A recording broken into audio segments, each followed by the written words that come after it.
Fomos todos presenteados nesse final de ano pelo Umemura, o autor de Shumatsu no Valkyrie, que nos deu um capítulo incrível para poder fechar o ano de 2021 com chave de ouro.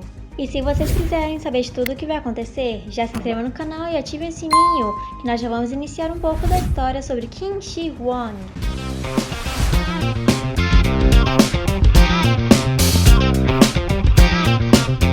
No capítulo 57, veremos um pouco sobre uma antiga batalha de Qin Shi Huang e também um pouco sobre a origem de seu poder, que foi usado contra Hades, sem levar em base somente leaks ou spoilers, mas sim o capítulo oficial que fomos capazes de encontrar e trazer completo para todos vocês, que já se inicia mostrando e contando para todos nós uma nova lenda chinesa, o local em que Qin Shi Huang governou por anos. Essa lenda falava sobre Qiyu, que na real mitologia chinesa era um líder tribal na China antiga, que perdeu contra o futuro Imperador Amarelo, durante a Era dos Três Soberanos e dos Cinco Imperadores. Mas nessa mitologia em Shumatsu no Valkyrie há uma grande diferença, falando de uma criatura que era descrita em várias formas, em livros de montanhas e mares, de que ele era um monstro de 4 olhos, 6 braços com um corpo humano e uma cabeça de touro, e em outras histórias, uma cabeça de bronze, testa de ferro,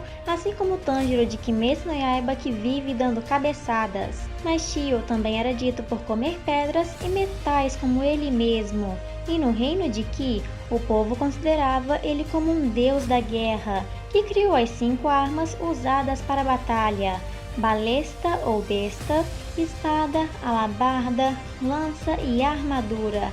As mesmas armas que fomos capazes de notar na volume de Qin Shi Huang, em seu pentagrama gravado nas costas. E o povo de Qi adorava o Qiyu por isso, mas essa lenda estava errada, já que a mais próxima era da história real, mas não, era algo ainda pior. Na China, desde sempre, os seus reis não poderiam se tornar reis, sem que tivesse a permissão vinda do deus-demônio Qiyu. E ao primeiro ver de sua aparência na obra, ele pode se assemelhar um pouco demais ao demônio do sexto céu Rajun, mas com 5 vezes o seu tamanho, de tão gigante que ele era. E ao deus-demônio Qiyu havia uma importante cerimônia, onde até mesmo Qin Shi Huang precisava ir sozinho para realizar o ritual que todos os outros imperadores já haviam feito antes dele. Ele queria ter a sua chance de participar e ver tudo o que aconteceu logo acima do Monte Tai, mas foi somente uma pessoa que sabia o que realmente aconteceu lá no topo daquele monte, e esse alguém nós já conhecemos, o primeiro e único Qin Shi Huang que sabia da verdade, subindo as escadas para o seu objetivo. E quando ele chegou no lugar, a primeira coisa foi mostrada, eram pilhas e mais pilhas de ossos humanos, centenas de milhares ao seu redor, mas ele não teve nenhuma reação com aquela paisagem. E logo no final dos ossos, alguém já esperava por ele, mastigando uma parte do corpo humano, todo sujo de sangue que saía da sua refeição. Era Majin Chou, o deus demônio, consagrado também como da guerra. E ainda podemos ver uma imagem ainda mais nítida do Qiyu, que vemos que ele tem grandes chifres ao lado da cabeça e não tinha como aquela coisa ser um humano ou alguém normal. Qiyu estava impressionado de que alguém tão jovem quanto Qin destruiu os 6 reinos que haviam e unificou todos eles. E ele ainda é elogiado pelo deus por ser corajoso e não ter medo, já que todos os outros que queriam ser imperadores tremiam de medo ao simplesmente ver ele ou a sua bela paisagem em volta. Como todos os outros, Qiyu achou que o humano queria permissão para ser imperador e lhe deu uma missão em troca: oferecer 10.000 vidas de seu povo e se ajoelhar perante sua presença. E assim ele se tornaria o rei entre os reis, um imperador. Mas toda essa conversa não parece ter agradado Qin, que desfez seu sorriso e ficou calado, e até demonstra que já havia preparado o seu próprio sacrifício para Qiyu, o que o agradou mais ainda, mas isso seria por pouco tempo, já que quando Qin arremessou o seu presente, ele se desenrola em uma forma humana, e o deus demônio revela um terceiro braço. que agarrou aquela boneca ao perceber que era feita de argila, ficando um minuto de silêncio que estava em suas mãos. Ele foi enganado por Kim, que era muito mais esperto do que a criatura. E o humano então se abaixa e pega uma parte do solo e o joga para o alto, falando que o solo de Kim era o mais delicioso, para ele ter o seu grande banquete. Mas como esperado, a terra não tem um gosto muito agradável e ele cospe a boneca no chão, bem onde o imperador estava parado. E o tio ainda tentava reafirmar o seu poder, de que ele era muito superior e de que sem ele, Qin não seria capaz de controlar a China nunca em sua vida. Todos os outros obedeceram ele, e também ele iria obedecer e fazer o mesmo, se curvar e ser obediente. Mas Qin Shi Huang não aprova o que saiu da boca dele e ouviu, dizendo burral, criticando tudo que ele via, sobre o deus demônio, sua atitude, sua aparência horrível e a voz dele, eram tudo hediondo, e se ele se curvar perante um ser tão horrendo como ele, iria ser preferível a morte antes. Ele era orgulhoso, ao contrário dos outros que queriam ver antes dele, e devemos pensar que o Mano Qin contra uma divindade. Vendo os dois contras seria como comparar um inseto a um titã, mas ele não liga para isso e até fala que ele não deveria se autoproclamar um deus, mas sim um monstro devorador de humanos. Assumindo uma posição de batalha, diz que os reis antes dele não foram reis de verdade e vai derrotar o tio e se tornar o rei do princípio, o primeiro imperador.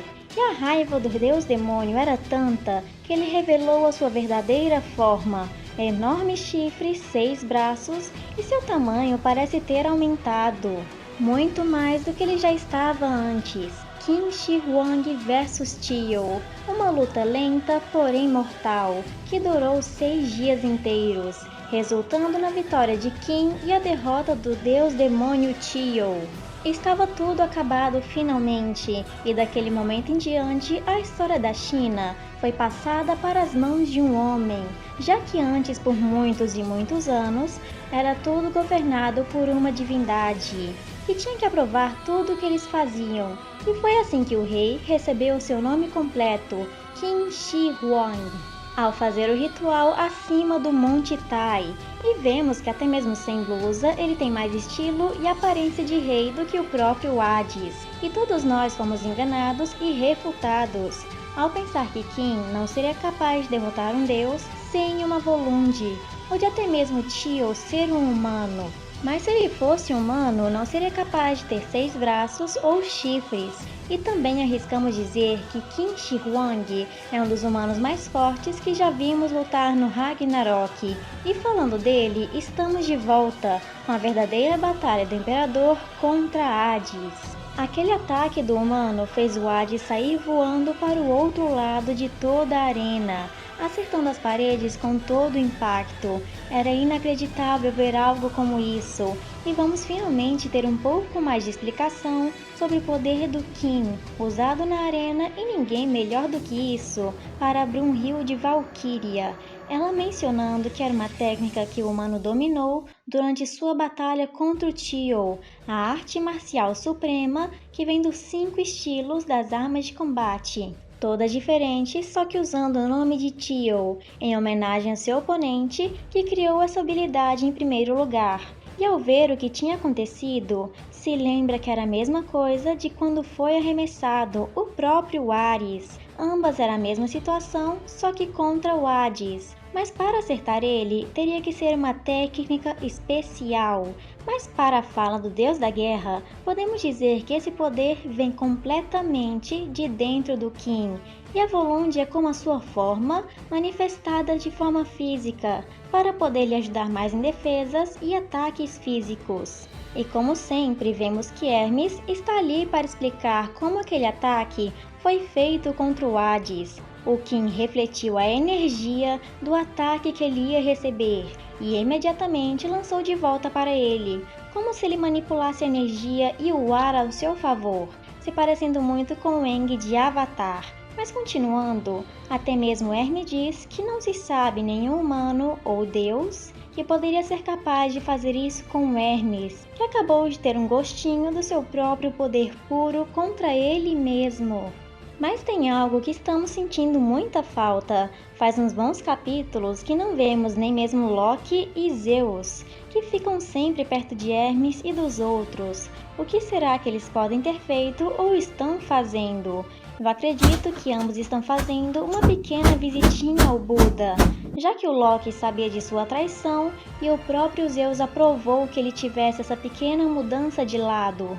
E na arena, o rei do submundo acorda e começa a se levantar, pronto para continuar com a luta. Ele não iria desistir rápido com um golpe que ele levou, mas antes de voltar a lutar, ele faz uma pergunta ao Qin Shi Huang. Ao ver dele pelos seus olhos, o que significaria ser um rei? O que te faz ser um rei? Uma pergunta bem esquisita de se fazer durante o Ragnarok, ainda mais para o seu inimigo. Mas o humano responde do mesmo jeito, de forma educada. De que era alguém de que não se tem dúvidas, alguém que não se curva, alguém que não confia em ninguém e sempre permanece o líder na frente de seu povo. Isso que se faz um rei. E de repente, Hades fica surpreso com algo, provavelmente pelo que ele ouviu da boca dele, já que do nada, parecendo um maluco, ele começa a rir no meio da arena, até mesmo alto demais. E era a primeira vez que estavam vendo ele rir assim, gargalhando para todos sem entender direito. Nem mesmo Hermes ou Ares já viram ele fazer isso. E Kim também começa a rir junto do deus, o rei do submundo, que deixam todos assustados e surpresos ao ver aquela situação. E quando pararam, ele queria saber o motivo de Hades estar rindo tanto. E ele falou que havia se lembrado de alguém que ele conhecia bem até demais. Alguém que se parece com Qin Shi Huang. E este era Poseidon, o mais deus entre os deuses, o mais nobre entre eles. Ele sim era digno de se chamar um rei, já que ele mesmo falava que não precisava de complô, não precisava de traição e nem ajuda. E também notamos que mesmo morto, o deus Sushi é bem importante para a obra, uma pena que ele foi fatiado pelo Sasaki. Em homenagem ao deus dos mares, o seu irmão mais novo, o Hades segurou a sua lança, o seu bidente, e jurou pelo seu nome de irmão mais velho, de que não vai desistir perante um mero rei dos homens.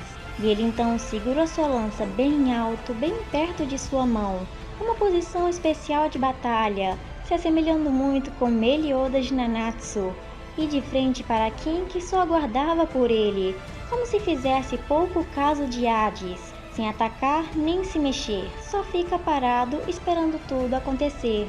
Ele concentra toda sua força na lança, parecendo ir com tudo com seu poder destrutivo, na direção de Kim, que acumulava o vento em sua volta. Não era a forma errada de segurar uma lança, mas sim a maneira correta de lutar usando esta arma, podendo acumular todo o poder e passando por suas mãos, que vão para frente fazendo um pouco de giro no ar, para este ponto ir diretamente a Qin Shi Huang, com toda sua imponência e orgulho de ser o rei do submundo com toda a raiva. E por ter sido feito um corte por baixo, ele poderia esmagar o seu inimigo de frente. O nome deste ataque era Titã Perséfone, esmagadora de terra, que vai esmagar o seu oponente. E de última hora, o Qin Shi Huang tenta ativar a sua forma da armadura, a mão divina da defesa, só que poderia ser tarde demais para poder desviar outra vez. O ataque que ele iria receber, ou era isso no que estávamos pensando?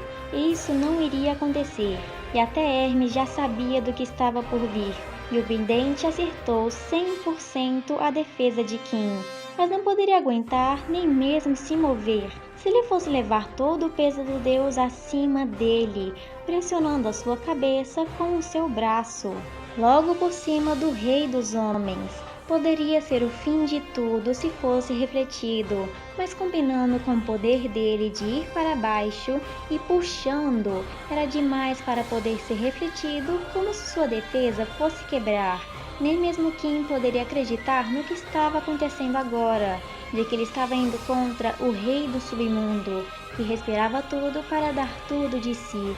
gritando seu nome com orgulho e poder, até que Kim não fosse possível de aguentar e ficasse assim até ele cair e ser esmagado. E deu certo, todo o seu peso e poder fez com que seu oponente afundasse com a cara no chão, literalmente afundou na terra. E o deus submundo no ar com uma bela pose, parecendo uma bailarina profissional, estando feliz de que o humano estava caído. Isso deixou as pessoas felizes e os humanos e valquírias preocupados.